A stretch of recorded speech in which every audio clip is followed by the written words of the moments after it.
Hello everyone and welcome back to the channel. So guys, today in this video I'll show you how you can fix Instagram comments are not showing on your iPhone.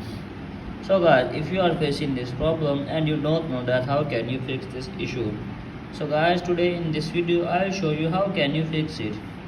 So guys, let's start our video without wasting any time.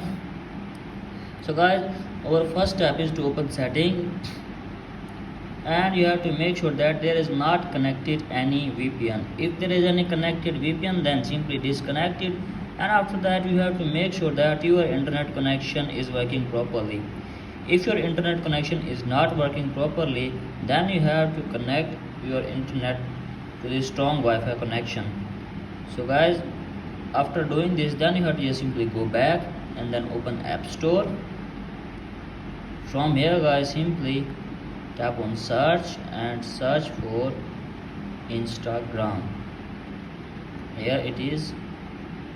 So guys, you have to make sure that there is no update on Instagram. If there is any update, then you have to just simply update it, and after that guys, hopefully your problem will be fixed. So guys, update your Instagram app, and after that guys, your problem will be fixed. So guys, hope this video helps you. If the video helps you, then please subscribe to my YouTube channel as well. Thank you.